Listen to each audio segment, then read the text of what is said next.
नमस्ते। मैं Shri Raghunath Hembram, advocate, district court Balasore, state Orissa. आज हम आपके सामने एक नया टॉपिक लेके आया हूँ, रिकवरी ऑफ मनी। जो हमारा खुद का कमाई का पैसा, हार्ड अर्निंग करके जो पैसा हम दे देते हैं किसी को, दोस्त को, नहीं तो रिश्तेदार को, नहीं तो पड़ोसी को, नहीं तो बिजनेसमैन को। जब उसका ज़रूरत होगा तो आप अपना पास आते हैं, भैया मेरे को पैसा दे दो, मैं रिटर्न कर दूँगा। तो मैं देने का पहले थोड़ा सा ध्यान दीजिए फ्यूचर के बारे में। जो आदमी आपसे पैसा ले रहा है, आपका खुद का कमाई का पैसा है, हार्ड अर्निंग मनी है, लेकिन वो जैसे बोल के लेता है ऐसे बोल के नहीं देगा तो आपको बहुत परेशान हो सकता है। इसीलिए एक ही आदमी को पैसा देने का पहले हमको कुछ बातों का ध्यान देना पड़ेगा। तो क्या है, एक रिटिन चाहिए, एक रिटिन डॉक्यूमेंट। जब आप कोर्ट का पास जाओगे, कोर्ट आपका बात को नहीं सुनेगा, वो उसको चाहिए प्रूफ। इसलिए आप कोर्ट पेपर में भी लिख सकते हैं, नहीं तो प्लेन पेपर भी लिख के उसको पोस्टल में जो मिलता है रेवेन्यू टिकट का पर ऊपर सिग्नेचर होना चाहिए। उसका बात क्या है, विटनेस जो है आपका एरिया का वार्ड मेंबर जो होता है उसको रख लीजिए, नहीं तो गवर्नमेंट एम्प्लॉय को रख लीजिए विटनेस में। स्टेट गवर्नमेंट हो कि सेंट्रल गवर्नमेंट हो, और लेकिन विटनेस के लिए उसको रख लीजिए। और आप जब लिखोगे, जो पेपर आप तैयार करोगे, कितना अमाउंट आप दिया है, वो आदमी का नाम, मनी का अमाउंट कितना, अमाउंट भी लिखना चाहिए, डेट टाइम मेंशन करना चाहिए। उसके बाद वो कैसे रिटर्न करेगा, और मंथली रिटर्न करेगा कि 6 मंथ का बाद रिटर्न करेगा कि 1 साल बाद रिटर्न करेगा, और कैसे तरीका से वो रिटर्न करेगा, वो पॉइंट भी आपको ज़रूर मेंशन करना पड़ेगा।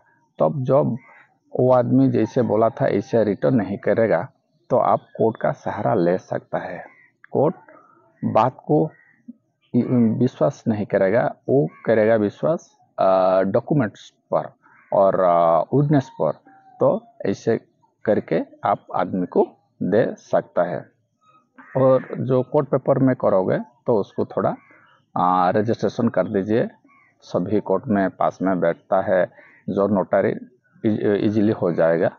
और जो वो पेपर तैयार करने से आपको फ़ायदा क्या है, आप तो पैसा दे दिया, वो आदमी का काम भी बन गया, लेकिन रिटर्न का टाइम कुछ गड़बड़ी देखा जाता है। जैसे बोल के वो लेते हैं ऐसे बोल के वो देते नहीं है, इसलिए आपका टेंशन ज़्यादा बढ़ जाता है, आपका बीपी लो से हाई हो जाता है। तो देने का पहले इस बात को थोड़ा ध्यान में रख लीजिए।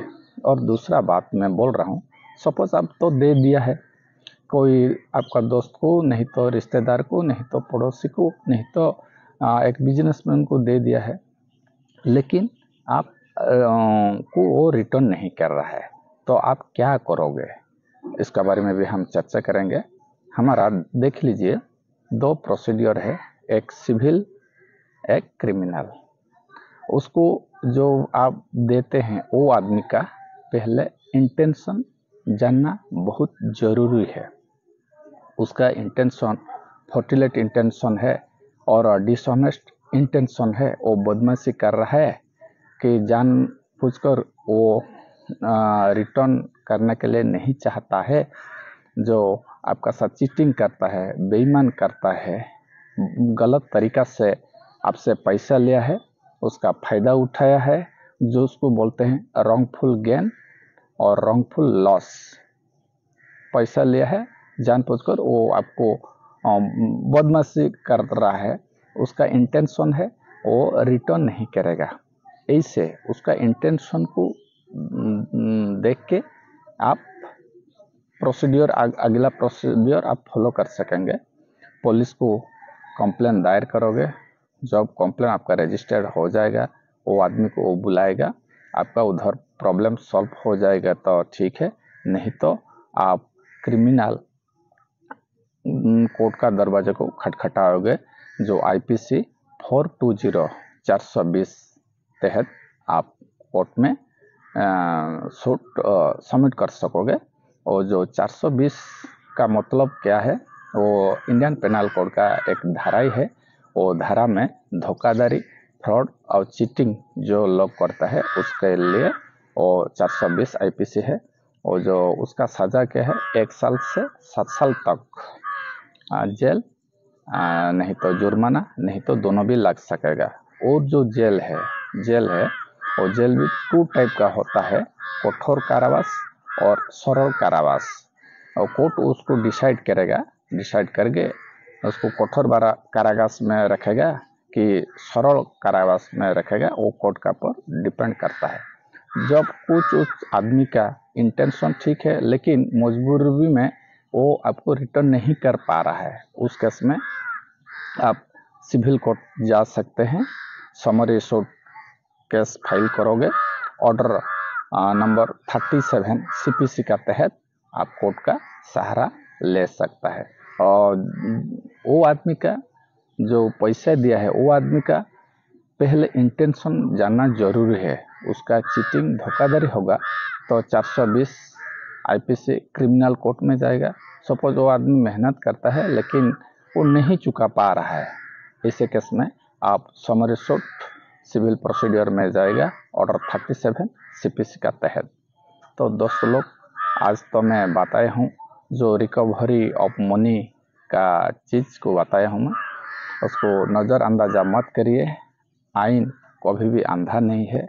आम थोड़ा आइन का बारे में थोड़ा बहुत ज्ञान लेना चाहिए, नॉलेज चाहिए। मैं इस वीडियो आपको इसलिए बनाए हैं अवेयरनेस के लिए। ऐसे बहुत आदमी परेशान हो जाता है, पैसा आदमी को दे देता है लेकिन रिटर्न नहीं मिल रहा है, उसका BP हाई हो जाता है, टेंशन बढ़ जाता है, अଯथा परेशान होता है और घर में झगड़ा लगता है। इसीलिए उससे आप रिलीफ पाने के लिए मैं आपको तरीका बताया हूँ। और जो आदमी को आप दिया है मनी, उसका इंटेंशन पहले देख लीजिए, उसका इंटेंशन क्या है। उसका चीटिंग, धोखाधड़ी, फ्रॉड होगा तो, और गलत तरीका से आपसे पैसा ले है, रॉन्गफुल गेन क्या है और रॉन्गफुल लॉस आपको जानबूझकर आज देंगे, कल देंगे, एक मंथ का बाद देंगे, इससे आपको जो परेशान करता है उसका मोटिव रहता है नॉन रिटर्न। उसका मोटिव है वो आपको पैसा नहीं रिटर्न करेगा।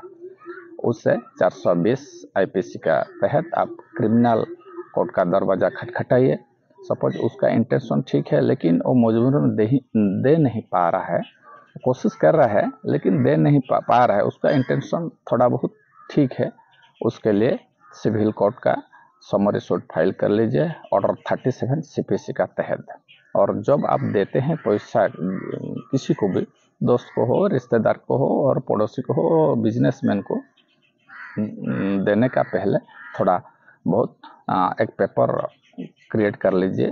पेपर में प्लेन पेपर में भी चलेगा, नहीं तो कोर्ट पेपर में भी चलेगा। थोड़ा बहुत लेके और उसका नाम किसको दिया है उसका नाम लिख लीजिए और अमाउंट लिख दीजिए, डेट लिख दीजिए, टाइम लिख दीजिए और रिटर्न का तरीका कैसे कैसे उसको भी मेंशन कर दीजिए। उसके बाद प्लेन पेपर में लिखोगे तो जो पोस्टल में मिलता है रेवेन्यू स्टाफ ऊपर वो सिग्नेचर करेगा। विटनेस जो आप रखोगे, विटनेस वो गांव का, आपका गांव का वार्ड मेंबर को रख लीजिए, नहीं तो वो गांव का एक government job, either state government हो और सेंट्रल गवर्नमेंट, वो एम्प्लॉय का विटनेस। और जब आप कोर्ट पेपर में करोगे तो नोटरी, पब्लिक नोटरी से आप थोड़ा रजिस्ट्रेशन कर लीजिए, तो आपको फ्यूचर में कुछ ऐसे परेशान में सफ़र करना नहीं पड़ेगा। थैंक यू भैया, आज के लिए बस इतना ही है और दूसरा दिन दूसरा टॉपिक लेके आपके सामने मैं हाजिर हूँगा। तब तक के लिए धन्यवाद। जय जगन्नाथ।